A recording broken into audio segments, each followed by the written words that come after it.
Ne revenez plus nous raconter des histoires. Laissez un peu l'Ancien Testament dormir. Prenez l'évangile du Seigneur, le Nouveau Testament. Enseignez-le dans toute sa dimension. Et maintenant, s'il faut faire recours à l'Ancien Testament, alors on peut repartir en arrière, fouiller dans les anciens livres pour donc enseigner, pour illustrer. L'Ancien Testament devait être des références d'illustration et non ne devait être objet d'enseignement où à chaque fois il faut venir raconter des histoires à l'église. Alléluia. Et voilà, Moïse a traversé la mer. Moïse a fait ceci. Au nom de Jésus, toi aussi tu vas traverser la mer dans cette année. Quelle mer? Quelle mer? Si Moïse a pu transformer la mer en sang, c'est-à-dire Dieu va transformer ton histoire également. Quelle histoire? Arrêtez avec ces superstitions. Dites aux chrétiens, dites-leur. Tu ne seras béni que lorsque tu vivras dans la sainteté. Parce que Dieu ne bénit pas le pécheur. Dieu aime le pécheur, mais il déteste le péché. Je disais tantôt qu'il y a des pasteurs ventrus, des ventripotents, avec de gros ventres. On les affecte dans d'autres départements, mais ils ne veulent pas bouger.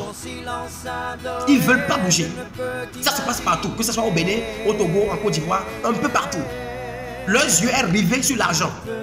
À peine ils ont fini sûrement de faire une évangélisation, mais lui, il veut avoir sa part. Il veut sa part. Vous lui donnez peut-être 50 000, mais ça ne le suffit pas. Il veut au-delà. Il veut au-delà de ça. Lui, là, c'est l'argent son souci. Tu as été appelé pour servir l'argent ou bien pour prêcher. Pour tout homme de Dieu qui prêche les dîmes, offrandes, etc. et qui oublie la raison pour laquelle il a été appelé, qu'il sache qu'il est sur le mauvais chemin. Et cette exhortation que je fais concerne tous les hommes de Dieu. Pasteurs, apôtres, évangélistes, prophètes et docteurs. Ceci vous concerne. Nous sommes à la fin des temps et je le répète à maintes fois. Enseignez l'évangile du Seigneur aux membres de vos églises. Sans diluer. Ne diluez pas, je vous en prie. Parce que vous aurez de comptes à rendre. Nous aurons de comptes à rendre pour nous qui sommes des hommes de Dieu. On rendra compte. Nous rendrons compte donc en tant que pasteur, dès à présent que tu entends ma voix, organisez des campagnes d'évangélisation.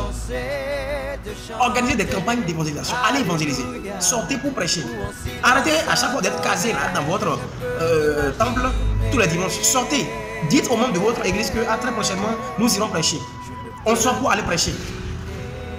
Au lieu de chercher à construire des églises carrelées, bien vitrées, etc.